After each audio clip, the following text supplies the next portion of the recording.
Hello everyone, welcome back to my YouTube channel inspire IAS PCS. आज हम discuss करेंगे vision IAS का October month का monthly magazine, जिसमें ऑलरेडी हम लोगों ने polity and governance, economy and international relation को कवर कर लिया है। तो आज हम डिस्कस करेंगे इन्वायरमेंट से रिलेटेड जो भी टॉपिक्स हैं इनके बारे में। तो आइए हम स्टार्ट करते हैं इन्वायरमेंट का। और इन केस आप हमसे फर्स्ट टाइम जुड़े हैं तो प्लीज़ सब्सक्राइब आवर चैनल, और प्रीवियस वीडियोस को आप हमारे चैनल पे जाके देख सकते हैं। तो आइए हम अब मूव करते हैं अपने टॉपिक पे। तो हमारा पहला टॉपिक है जल ही अमृत मिशन।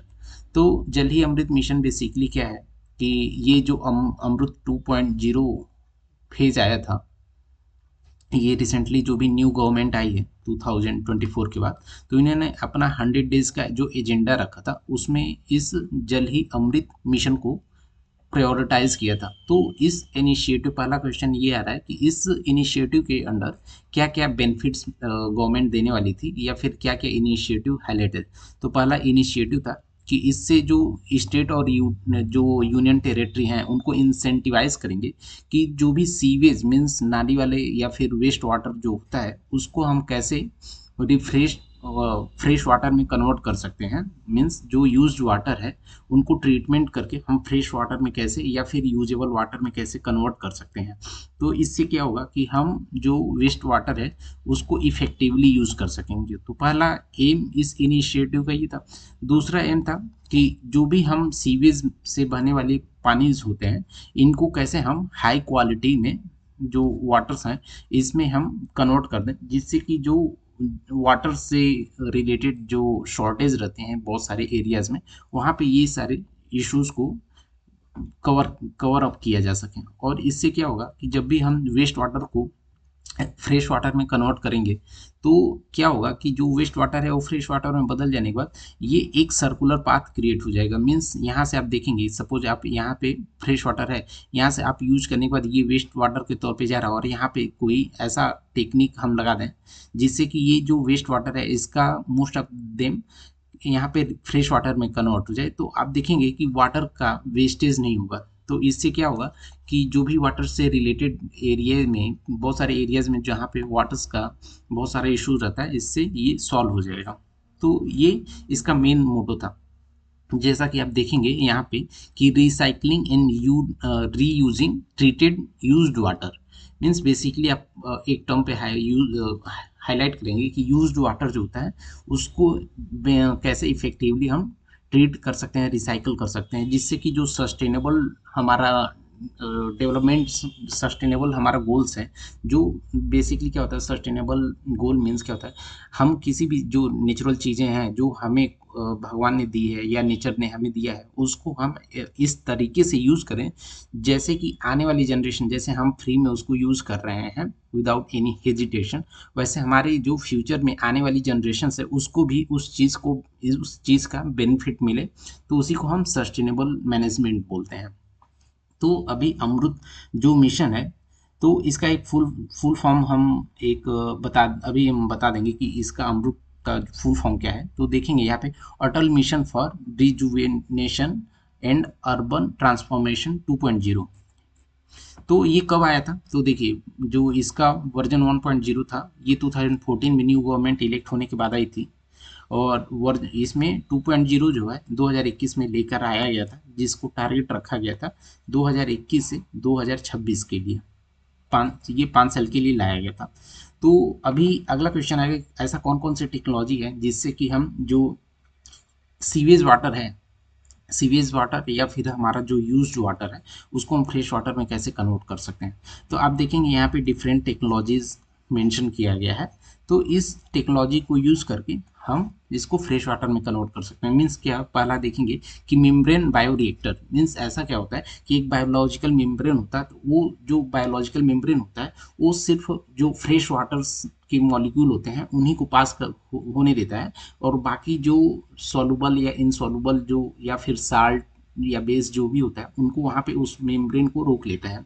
तो ये एक फिल्ट्रेशन का काम करता है। फिर सेम वैसे ही एक अल्ट्राफिकेशन है, जैसे कि अल्ट्रा फिल्ट्रेशन है, इसके थ्रू भी सेम ये मेम्ब्रेन के थ्रू हम यूज़ करके यहाँ पे देखेंगे कि मेम्ब्रेन के थ्रू यूज़ करके हम इसको फिल्टर करते हैं।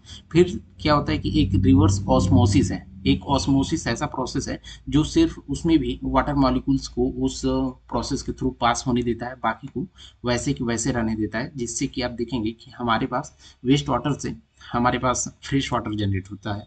फिर वैसे इलेक्ट्रोलाइसिस है, फिर डिसइंफेक्शन है, एक थर्मल या फिर थर्मल इवेपोरेशन है। मीन्स अब देखेंगे कोई वेस्ट वाटर है, उसको हम जब भी गर्म करते हैं तो जो वाटर मॉलिक्यूल्स होते हैं वो देखेंगे कि 100 डिग्री सेंटीग्रेड होने पे वो इवेपोरेट होना स्टार्ट होता है।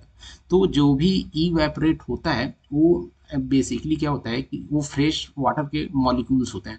तो जब भी उनको हम कहीं इकट्ठा कर लेते हैं तो वो भाप ठंडा होने के बाद फ्रेश वाटर में कन्वर्ट हो जाता है, जो कि हम उसको बाद में पीने के लिए या फिर किसी अदर पर्पज़ में भी उसको हम यूज़ कर सकते हैं। तो ये सारे हमारे टेक्नोलॉजी हैं जिससे कि हम वेस्ट वाटर या रीयूज वाटर को हम फ्रेश वाटर में कन्वर्ट कर सकें। तो अभी हमारा अगला इसमें क्वेश्चन आएगा कि इससे रिलेटेड हमें क्या क्या चैलेंजेस, कुछ चैलेंजेस भी होते हैं क्या? तो जी हाँ, इससे रिलेटेड कब जब भी हम वेस्ट वाटर को उसमें रिसाइकल करके हम फ्रेश वाटर में कन्वर्ट करना चाहेंगे तो बहुत सारे हमारे पास चैलेंजेस आते हैं। पहला हमारे पास चैलेंज होता है कि उनको जो वाटर होता है उनको जो ट्रीट करने में बहुत सारे हमारे पास इशू क्रिएट होता है। जैसे वहाँ पे देखेंगे कि जो इंडस्ट्रियल वेस्ट वाटर होते हैं उनको क्या होता है कि उसमें ऑयल्स के पार्टिकल्स होते हैं, साल्ट्स होते हैं, सॉलिड मिनरल्स होते हैं। तो इनको हमें ट्रीट करने में काफ़ी चैलेंजेस आते हैं। इसके अलावा देखेंगे और चैलेंजेस का दूसरा रीज़न ये होता है कि जो भी हमारे पास जो इंडस्ट्रीज से वेस्ट वाटर निकलते हैं उनको हमें प्योरीफाई करने में बहुत सारे इन्वेस्टमेंट की ज़रूरत होती है। मीन्स बहुत सारे फंड की ज़रूरत होती है। तो सपोज़ कोई छोटा इंडस्ट्री है और उसके वेस्ट वाटर निकलना है तो उसको रिफ्रेश करने में बहुत सारे उसमें फंड्स लगते हैं, जो कि काफ़ी चैलेंजिंग होता है छोटे इंडस्ट्रीज़ के लिए। इसके अलावा देखेंगे कि जब भी हम वेस्ट वाटर को रिफ्रेश करने के लिए जाएंगे या रिसाइकल करने के लिए जाएंगे तो उसमें बहुत सारी एनर्जी, मीन्स कोई भी आप डिवाइस लगाएंगे तो उसके लिए इलेक्ट्रिसिटी की ज़रूरत पड़ती है। तो आप एक तरफ देखेंगे कि हम वेस्ट वाटर से अपना हम फ्रेश वाटर कन्वर्ट कर रहे हैं, बट उसके लिए हमें क्या लग रहा है कि बहुत सारा हमें एनर्जी मीन्स इलेक्ट्रिसिटी लग रहा है। तो ये सारे भी चैलेंजेस है क्योंकि इलेक्ट्रिसिटी के चार्जेस उस इंडस्ट्री को पे करने पड़ते हैं और इसका कोई प्रॉपर गाइडलाइन नहीं है कि हम वेस्ट वाटर को कैसे हम रिफ्रेश कर सकते हैं। गाइडलाइन या रेगुलेशन नहीं है गवर्नमेंट के द्वारा। तो ये सारे अभी के लिए चैलेंजेस हैं जिससे कि हम जो वेस्ट वाटर है उसको रिसाइकल और यूज़ कर सकें। हमारा अगला टॉपिक है कि अभी क्या हुआ, रिसेंटली क्या हुआ है कि एक cos cos it flow W S करके एक जो वेदर फोरकास्टिंग के लिए एक सैटेलाइट लॉन्च किया गया है। ये जो कि जस्ट ये बेसिकली सेंस करेगा जो फ्लड वाले एरियाज होते हैं। फ्लड मीन्स ऐसे बहुत सारे एरियाज होते हैं जहाँ पे बाढ़ आने के चांसेस बहुत ज़्यादा रहते हैं, तो इनको ये डिटेक्ट करेगा। तो ये कहाँ पे लगाया गया है? केरला स्टेट में। देखेंगे कि जो पेरियार रिवर है और चलाकुंदी रिवर के बेसिन्स जो हैं वहाँ पे लगाया गया है। तो अभी हम देख लेते हैं जो ये कॉस इट फ्लोज करके जो अपना वेदर फोरकास्टिंग टूल है इसके बारे में। तो ये क्या है, इसका फुल फॉर्म आप पहले तो देख लेंगे। Community served impact based flood forecast and early warning system. Means किसी भी जो भी सपोज यहाँ पे पेरियार रिवर और चलाकुंदी रिवर बेसिन पे लगाया गया तो जब भी वहाँ पे ओवरफ्लो होगा वाटर जो होगा एक सर्टेन जो स्टैंडर्ड है उसका उससे ऊपर जब भी जाएगा तो ये एक जो वेदर से रिलेटेड अलार्म सिस्टम है इस पे काम करेगा ये, जिससे कि आसपास के एरिया में फ्लड ना आए। तो ये जो है यूनिसेफ के द्वारा रिकॉग्नाइज है अंडर क्लाइमेट टेक कोहॉर्ट के थ्रू।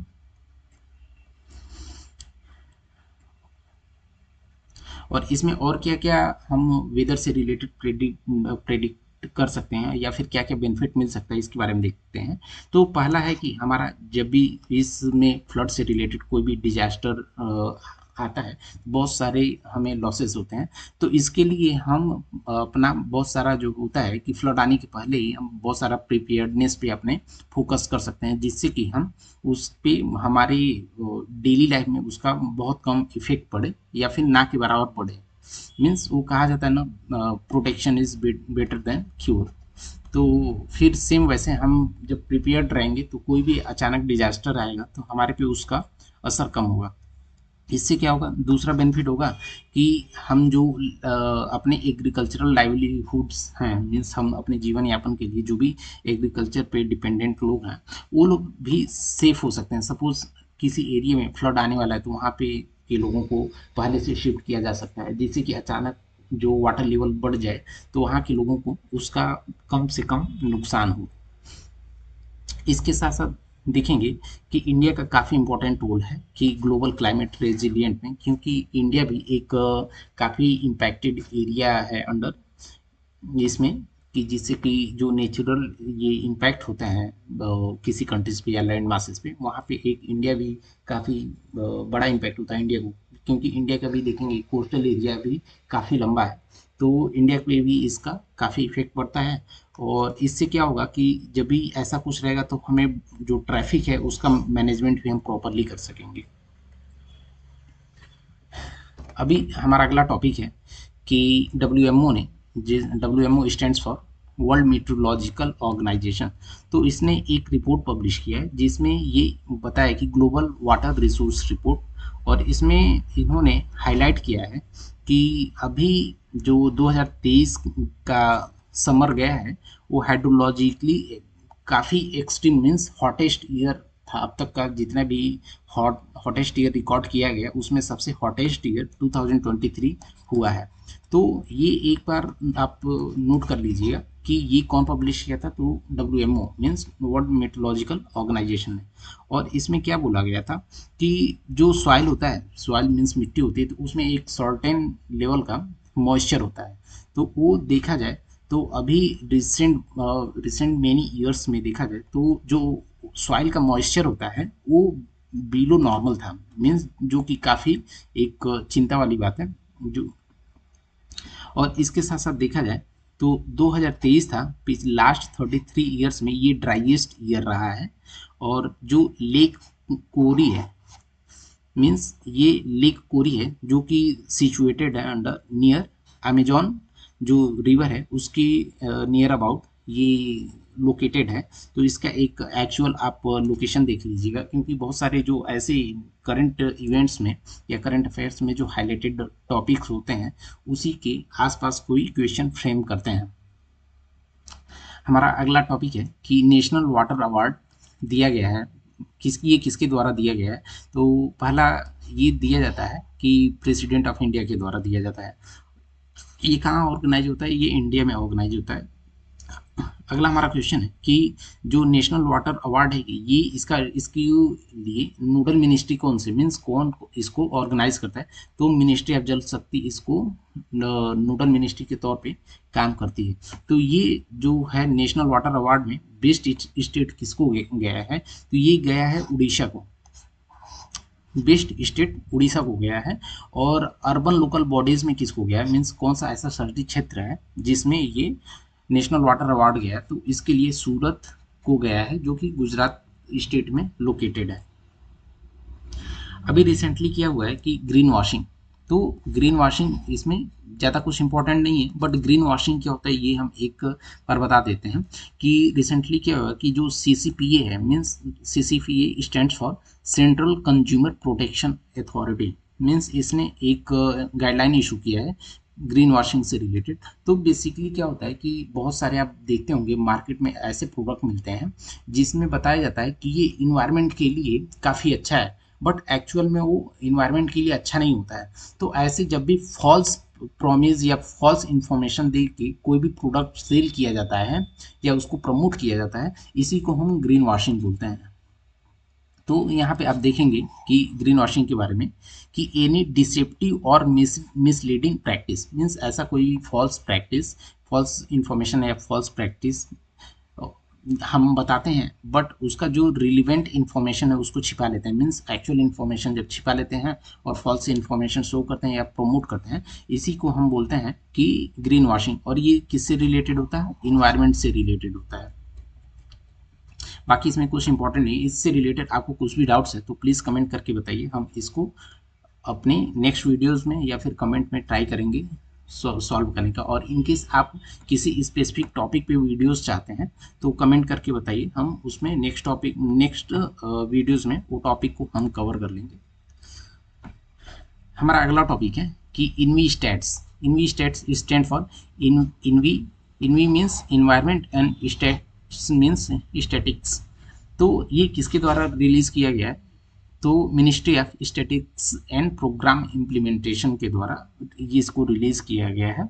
तो इसमें क्या क्या बोला गया है कि जो एनर्जी का ट्रांजिशन वाला जो फेज है, मीन्स आप देखेंगे कि जो हमारा रेगुलर जो एनर्जी के सोर्सेज होते हैं लाइक थर्मल पावर प्लांट, जो कि जानते होंगे कि हम कोल से प्रोड्यूस करते हैं अपने एनर्जी को, तो इससे हम जब रिन्यूएबल एनर्जी पे जब भी मूव करते हैं, या फिर जो भी सीएनजी है इस पे जब हम सीएनजी नहीं, रिन्यूएबल एनर्जी पे या विंड एनर्जी पे या जब भी हम मूव करते हैं, तो इस फील्ड में देखा जाए तो इसी को हम एनर्जी का ट्रांजिशन बोलते हैं, जिसमें हम कन्वेंशनल एनर्जी सोर्सेज से मूव करके हम रिन्यूएबल पे बढ़े। तो ये जो एनर्जी का ट्रांसफॉर्मेशन हो रहा है इसी को हम एनर्जी ट्रांसफॉर्मेशन बोलते हैं। तो इन्होंने हाईलाइट किया है इनवी स्टेट ने कि इंडिया जो है वर्ल्ड लीडर है एनर्जी ट्रांजिशन के मामले में। मीन्स एक सोर्स से दूसरे सोर्स जो रिन्यूएबल सोर्सेस हैं उसके तरफ मूव करने में, एनर्जी सोर्सेस के मामले में इंडिया इसमें वर्ल्ड लीडर है। और इसमें भी बताया गया है कि इंडिया ने जो टोटल प्रोटेक्टेड एरिया है उसमें 16% का इंक्रीज भी किया है। और इसके साथ साथ जो मैनग्रोव एरिया है, तो बेसिकली क्या होता है कि हम बता देते हैं कि जो टोटल प्रोटेक्टेड एरिया होता है, तो यहाँ पे जो प्रोटेक्टेड एरिया होता है वहाँ पे एक लिमिटेड ऐसा एरिया होता है जो फ्लोरा और फौना मीन्स या फिर इनडायरेक्टली जो इन्वायरमेंट के लिए हम अपने ऐसे प्रोटेक्टेड एरिया रखते हैं कि जिसमें जो वहाँ पे फ्लोरा या स्पीसीज जो भी रहते हैं, जानवर या फिर जो वृक्ष या ऐसे रहते प्लांट्स रहते हैं, तो उनको ऐसा प्रोटेक्टेड बना के रखते हैं जिससे उनका जो कम से कम नुकसान हो। तो इन सब चीज़ को हम इन सब एरिया को प्रोटेक्टेड एरिया बोलते हैं। और मैनग्रोव एरिया वो होता है कि सपोज यहाँ पे कोई यहाँ पे सी है, यहाँ पे ये सी है, और यहाँ पे एक बफर एरिया रहता है। बफर एरिया मीन्स वो कोस्टल एरिया टाइप का होता है बफर एरिया। तो यहाँ पे बहुत सारे ऐसे पेड़ और लगे रहते हैं जो कि यहाँ पे समुद्र की लहरों को आने से काफ़ी रोकते हैं। तो इन सब एरिया को मैनग्रोव्स बोलते हैं। तो इसमें देखा जाए तो 2013 से 2021 के बीच में नियरली 8% का इंक्रीज हुआ है मैनग्रोव कवर में। अभी हमारा अगला टॉपिक है कि 2024 में जो फॉरेस्ट डिक्लेरेशन असेसमेंट से रिलेटेड, इसमें क्या है कि एक टारगेट सेट किया गया है कि 2030 तक हमारा जो भी डाउन डिग्रेडेड या डिफॉरेस्टेशन वाला जो बहुत सारे ऐसा एरिया है जहाँ पे पहले फॉरेस्ट था बट अभी डिफॉरेस्टेशन की वजह से वो प्लेन लैंड में कन्वर्ट हो गया है। तो हम 2030 तक ऐसे हम 30% एरियाज को आइडेंटिफाई करेंगे और इन सब एरिया को हम अपने एक जो नेचुरल या फिर फॉरेस्ट एरिया है इसमें कन्वर्ट करेंगे, जिससे कि हमें जो इन्वायरमेंट या फिर ग्लोबल वार्मिंग पे इसका नेगेटिव इम्पैक्ट पड़ता है वो कम से कम उसको मिनिमाइज हम कर सकें। इसमें बस इतना ही है और कुछ इतना खास नहीं है। बाकी अभी हमारा अगला टॉपिक है कि बायोडाइवर्सिटी क्रेडिट। ये इंपॉर्टेंट हो जाता है क्योंकि आप देखते होंगे इन्वायरमेंट में, आप यूपीएससी में कार्बन क्रेडिट जो है, कार्बन क्रेडिट इससे भी क्वेश्चन पूछा जा चुका है। तो वैसे ही जैसे कार्बन क्रेडिट वहाँ पे एक इंस्ट्रूमेंट है, वैसे एक बायोडाइवर्सिटी क्रेडिट इंस्ट्रूमेंट है। तो इसको क्यों लेकर आया गया था? तो बहुत सारे केस में ऐसा होता है कि बहुत सारी कंपनीज या फिर बहुत सारे लोग चाहते हैं कि हम इन्वायरमेंट के लिए कुछ काम करें, बट उनको क्या होता है मॉनेटरी कुछ इश्यूज रहते हैं, इसकी वजह से वो इन्वायरमेंट या फिर प्लांटेशन के लिए काम नहीं कर पाते हैं या फिर बायोडाइवर्सिटी के लिए वो काम नहीं कर पाते हैं।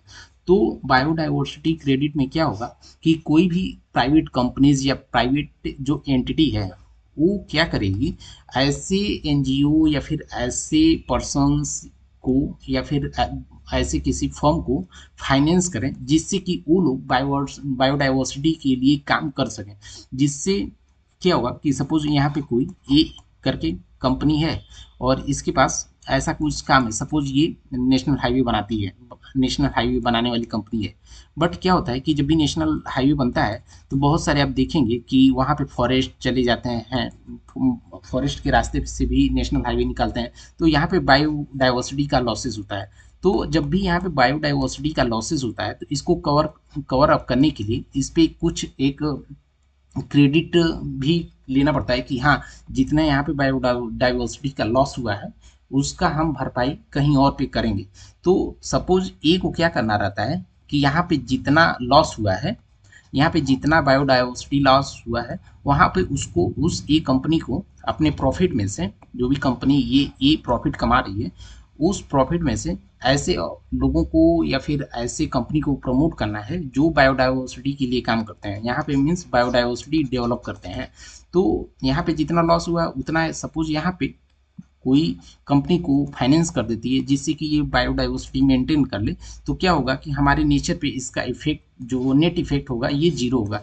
तो इसी के लिए बायोडाइवर्सिटी क्रेडिट को लेकर आया गया है, जिसमें ये बोला गया है कि ये एक इकोनॉमिक इंस्ट्रूमेंट है जो जो प्राइवेट कंपनी हैं वो फाइनेंस करेंगी ऐसे एक्टिविटीज़ के लिए जो फॉरेस्ट कंजर्वेशन या फिर रिस्टोरेशन के लिए हेल्पफुल रहे।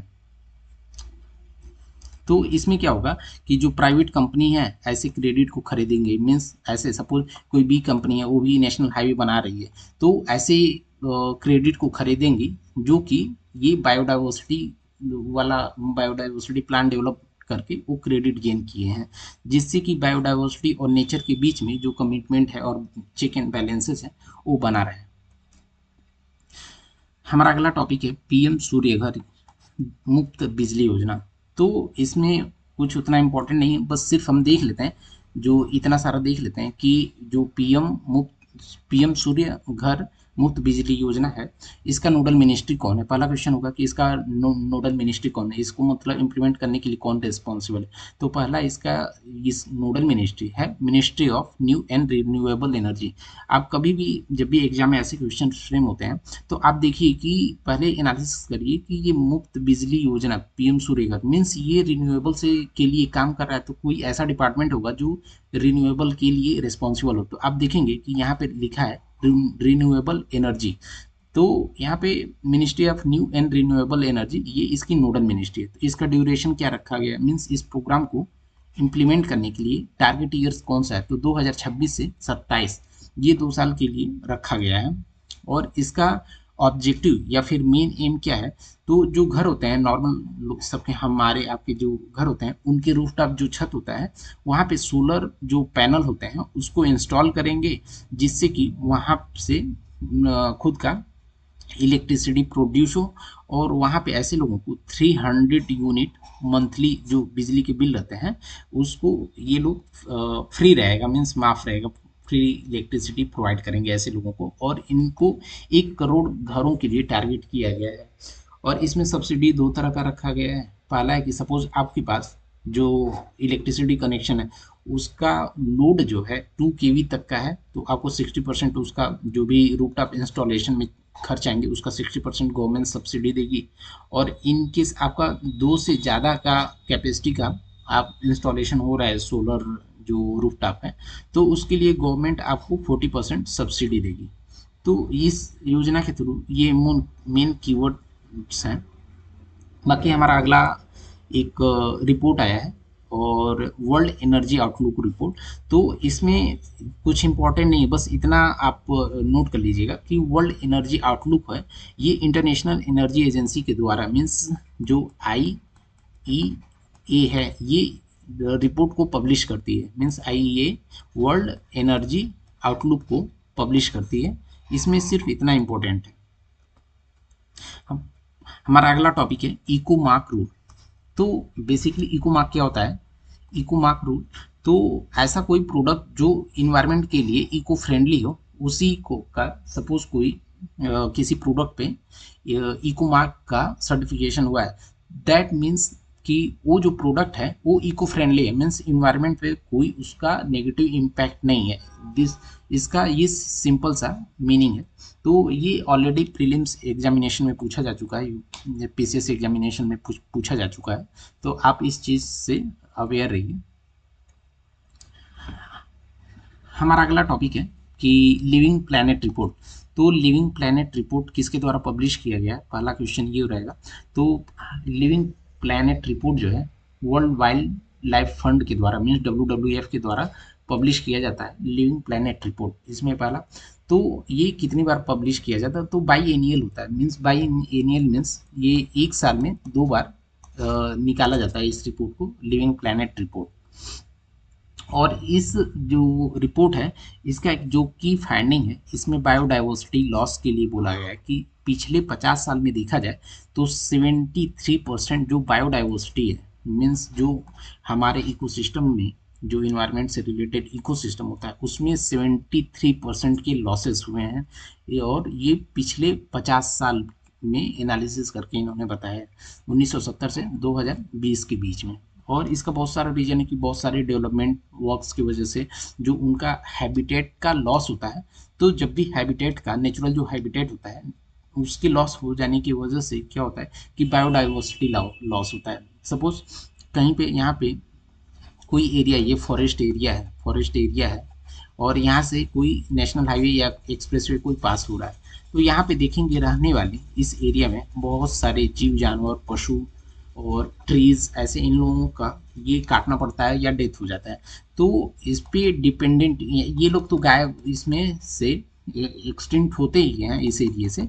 और इसके साथ साथ देखेंगे कि इस पे डिपेंडेंट रहने वाले अदर स्पीसीज जो होते हैं उन पे भी इसका नेगेटिव इम्पैक्ट होता है।